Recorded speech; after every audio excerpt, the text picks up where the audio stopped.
Hello students, welcome to my SM studio YouTube channel. तो आज আমি পঢ়িম তোমালোকৰ বিএ ফাৰ্স্ট সেমিস্টাৰৰ ভিএসি কোশ্চেন পেপাৰ সিজনাল এক্সামিনেশনৰ কাৰণে হয়। তোমালোকৰ এইটো কোশ্চেন পেপাৰ সিজনাল এক্সামিনেশন 2024, ঠিক আছে।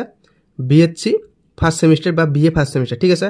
তোমালোকৰ এইটো ডিগ্ৰী ফাৰ্স্ট সেমিস্টাৰ বিএসসি বিএ বিভস, ঠিক আছে। সাবজেক্ট দিয়া আছে ভিএসসি এনভাইৰনমেন্টাল স্টুডেন্টস, ঠিক আছে। টাইম তোমালোকৰ ইয়াতে নাই, টাইম তোমালোকৰ 1 আৱাৰ দিব আৰু ফুল মাৰ্কস হৈছে তোমালোকৰ 10 মাৰ্কস। তোমালোকে কোশ্চেনটো প্ৰথমে দেখি লোৱা।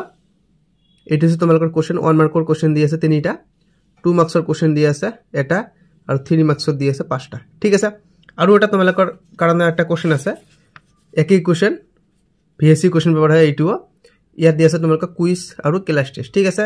এটুত তোমালোকৰ ফুল মাৰ্কস দি আছে 8 মাৰ্কস। তোমালোকে জাস্ট কোশ্চেন বৰ ইমাজিনেশন কৰা যে কেনেকৈ ধৰণৰ কোশ্চেন আহিব। ভিএসসি কোশ্চেন পেপাৰ হয় বিএ বিএসসি বা বিভস ফাৰ্স্ট সেমিস্টাৰ ডিগ্ৰী ফাৰ্স্ট সেমিস্টাৰৰ কাৰণে হয় ভিএসসি কোশ্চেন পেপাৰ, ঠিক আছে। তোমালোকক ইয়াতে কোশ্চেন দি আছে, তোমালোকে কোশ্চেন বৰ চোৱা। মই তোমালোকক এই কোশ্চেন বৰৰ উত্তৰ একেলগে পিডিএফ আকাৰে আলোচনা কৰি দিম, ঠিক আছে। তো তোমালোকে প্ৰথমে কোশ্চেনটো চাই লোৱা, ঠিক আছে।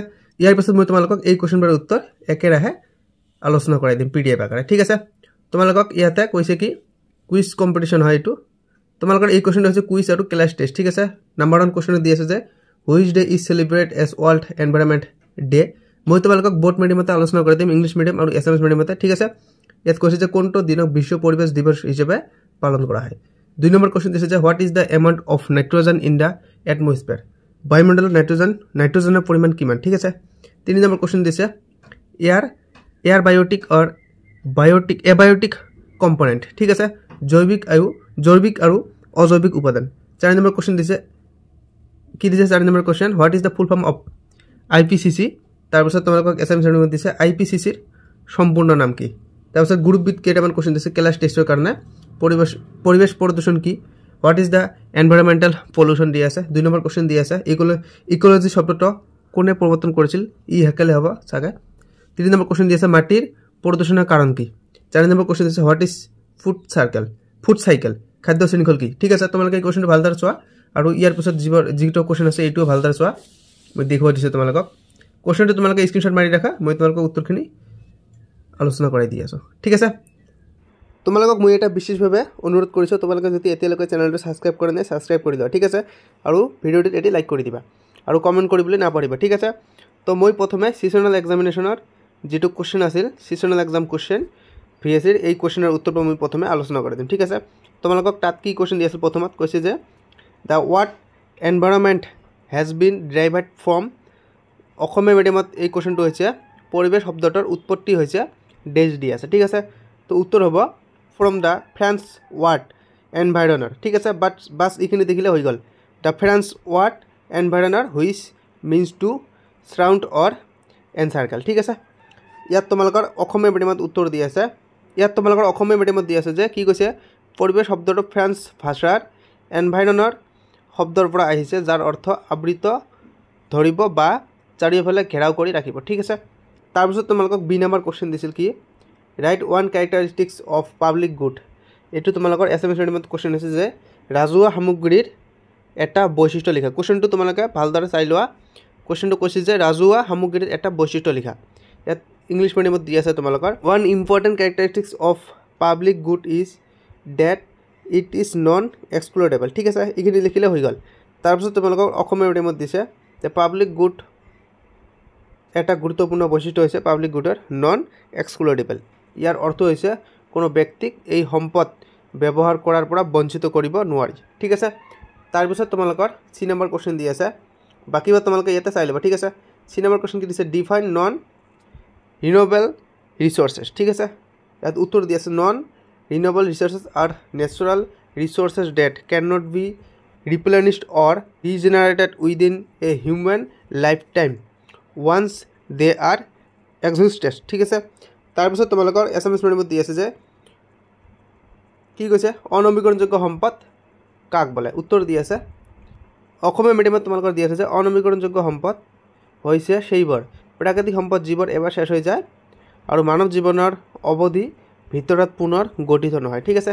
এই সম্পদসমূহ সীমিত পৰিমাণত উপলব্ধ আৰু লাখ লাখ বছৰত প্ৰাকৃতিকভাৱে গঠিত হয়। উদাহৰণস্বৰূপে কয়লা দি আছে, পেট্ৰলিয়াম দি আছে, প্ৰাকৃতিক গেছ, সোণ, লোহা ইত্যাদি। ঠিক আছে, ইয়াক সংৰক্ষণ কৰি আৰু সাৱধানে ব্যৱহাৰ কৰাটো অতি প্ৰয়োজনীয়।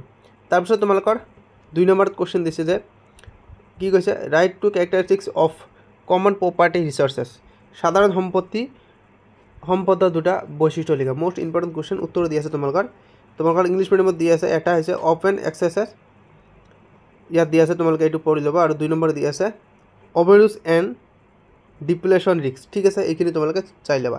তাৰপিছত এছামিছ মিডিয়ামত দি আছে যে সাধাৰণ সম্পদ হৈছে সেইবোৰ সম্পদ যিবোৰ এটা সমাজ বা গোটে মিলি ব্যৱহাৰ কৰে। ঠিক আছে, তো ইয়াৰ তোমালোকৰ গুৰুত্বপূৰ্ণ বৈশিষ্ট্য দি আছে। প্ৰথমত দি আছে ইয়াতে উন্মুক্ত প্ৰৱেশ, অপেন এক্সেছেছ। ঠিক আছে, সমাজৰ সকলো সদস্যই সমান অধিকাৰে সম্পদ ব্যৱহাৰ কৰিব পাৰে।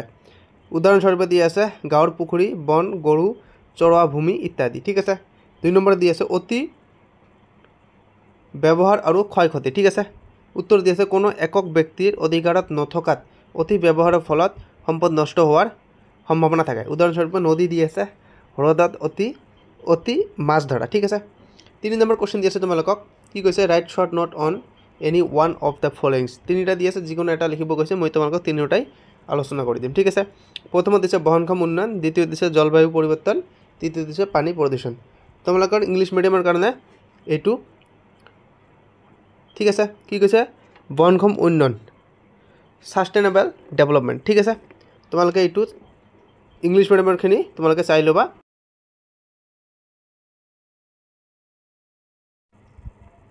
আৰু এছামিছ মিডিয়ামৰখিনি তোমালোকে দেখাই ইয়াতে।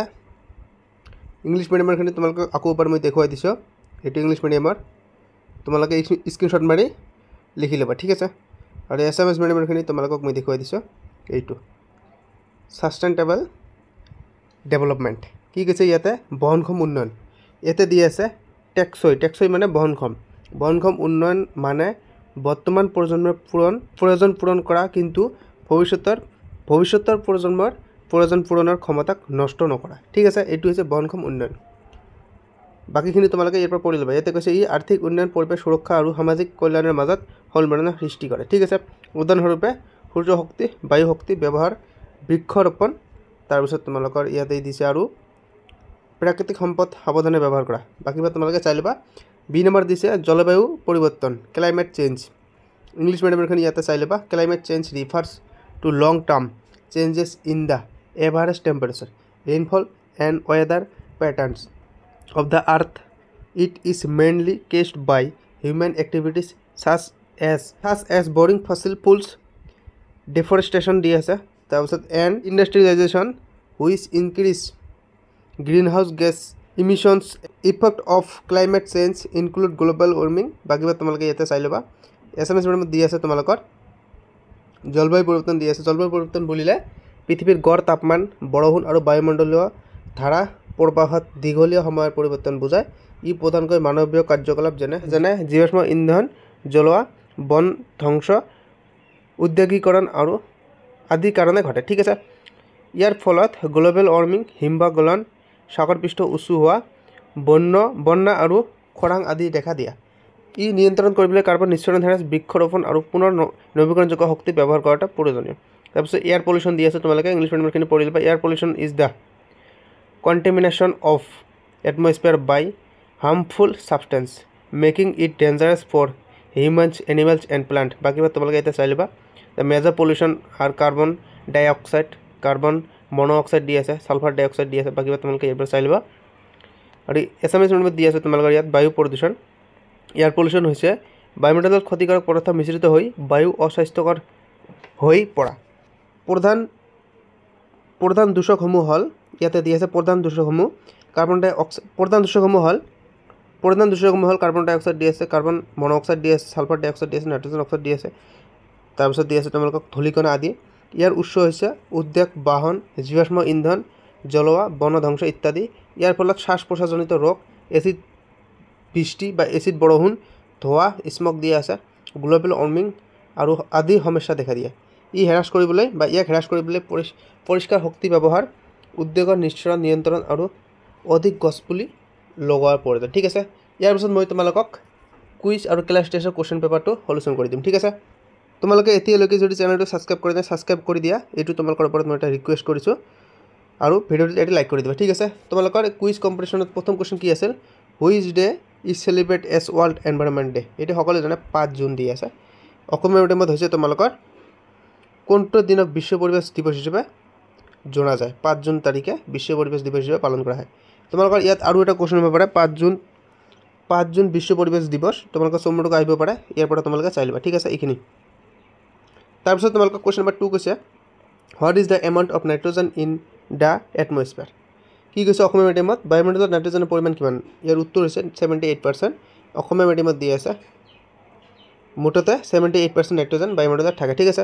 3 নম্বৰ কুৱেশ্যন দিছে কি, বায়'টিক এণ্ড এবায়'টিক কম্পনেণ্ট ডিফাইন কৰিব কৈছে, তোমালোকক লিখিব কৈছে, সংজ্ঞা দিব কৈছে। ইংলিছ মিডিয়ামখিনি ইয়াতে চাই লোৱা, ইয়াতে দিয়া আছে, air is an abiotic component of the environment.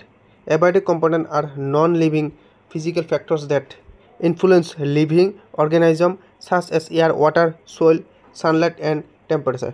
বাকিখিনি তোমালোকে চাই ল'বা। এছাইনমেণ্টত দি আছে ইয়াতে যে কি কৈছে, বায়ু হৈছে পৰিৱেশৰ অজীৱ প্ৰাকৃতিক বস্তু যিবোৰে জীৱক প্ৰভাৱিত কৰে। উদাহৰণস্বৰূপে বায়ু দি আছে, পানী দি আছে, মাটি দি আছে, সূৰ্য পোহৰ দি আছে, তাপমাত্ৰা ইত্যাদি দি আছে। বায়ুৱে শ্বাস প্ৰশ্বাসৰ বাবে অক্সিজেন সালোক সংশ্লেষণৰ বাবে কাৰ্বন ডাই অক্সাইড আৰু উদ্ভিদৰ বৃদ্ধিৰ বাবে নাইট্ৰজেন যোগান ধৰে, ঠিক আছে। ইয়াতে তোমালোকৰ স্পেলিং এটা ভুল দিয়া আছে, বায়ুৱে শ্বাস প্ৰশ্বাসৰ বাবে অক্সিজেন আৰু সালোক সংশ্লেষণৰ বাবে, প্ৰকাশ সংশ্লেষণ নহয়, সালোক সংশ্লেষণৰ বাবে কাৰ্বন ডাই অক্সাইড আৰু উদ্ভিদৰ বৃদ্ধিৰ বাবে নাইট্ৰজেন যোগান দিয়ে। তাৰপিছত তোমালোকৰ 4 নম্বৰ কুৱেশ্যন দিছে, what is the full form of IPCC। এইটো তোমালোকে এটা লিখিলে হৈ গ'ল। ইয়াত দিয়া আছে intergovernmental panel on climate change দি আছে। এইটো তোমালোকৰ উত্তৰ এছাইনমেণ্টৰ মতে একেই হ'ব।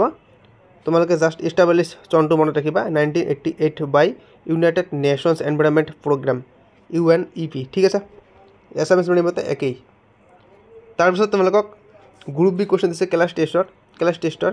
প্ৰথম কুৱেশ্যন কি কৈছে, the what is environment pollution. কি কৈছে, পৰিৱেশ প্ৰদূষণ কি। ইংলিছ মিডিয়ামখিনি চাই লওঁ ইয়াতে, environment pollution is the introduction of harmful substances or pollutions into the natural environment causing adverse change that negatively affect human, animals, plants and ecosystems, ঠিক আছে। বাকীবোৰ তোমালোকে ইয়াৰ পৰা চাই ল'বা, মই তোমালোকক এছাইনমেণ্টখিনি ভালদৰে কৈ দিছোঁ।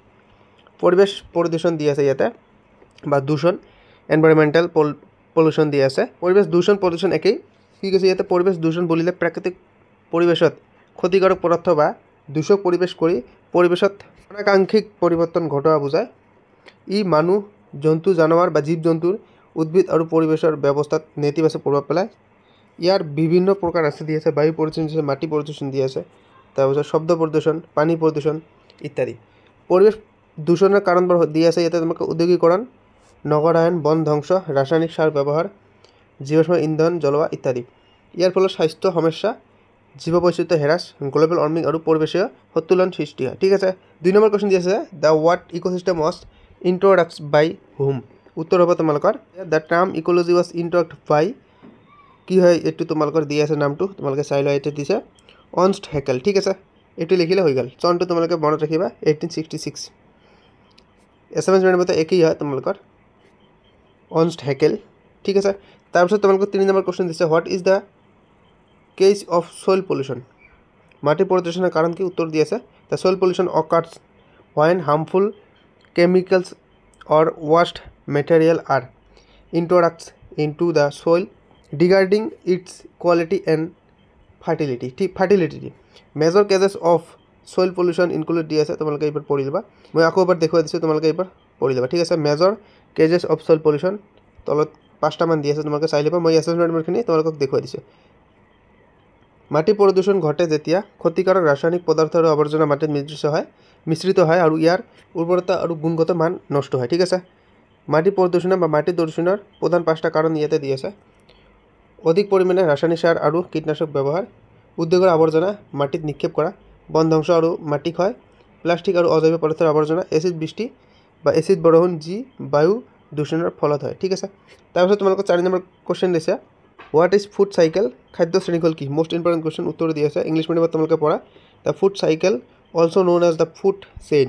It is transfer or energy and nutrients from one organism to another in an ecosystem ঠিক আছে বাকীবাৰ তোমালোকে এইবাৰ চাই ল'বা তোমালোকে এক্সাম্পলটো পঢ়ি ল'বা গ্ৰাছ দি আছে গ্ৰাছহপাৰ ফ্ৰক চেনাক ইগল এইটো হৈছে তোমালোকৰ এক্সাম্পল আৰু এছাইনমেণ্টত দি আছে খাদ্য চক্ৰ বা খাদ্য শৃংখল ইয়াতে তোমালোকৰ হ'ব যাক ফুড চেইন বুলিও কোৱা হয় তাৰপিছত তোমালোকৰ ইয়াতে দিছে যাক ফুড চেইন বুলিও কোৱা হয় বা কোৱা হৈছে পৰিৱেশ ব্যৱস্থাত জীৱৰ পৰা জীৱলৈ শক্তি আৰু পুষ্টিৰ সঞ্চালন ঠিক আছে ই উৎপাদক উদ্ভিদৰ পৰা আৰম্ভ হয় যিয়ে সূৰ্যৰ পোহৰ ব্যৱহাৰ কৰি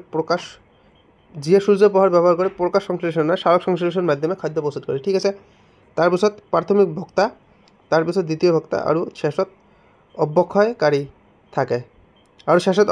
থাকে যিয়ে মৃত জীৱক গলায় উদাহৰণ দি আছে ঘাঁহ খোৱা পোকা বেং সাপ গৰু ঠিক আছে তো আজিৰ ভিডিঅ' আমাৰ এইখিনিয়ে ভিডিঅ'টো ভাল লাগিলে তোমালোকে ভিডিঅ'টো লাইক কৰিবা আৰু চেনেলটো ছাবস্ক্ৰাইব কৰিবলৈ নাপাহৰিবা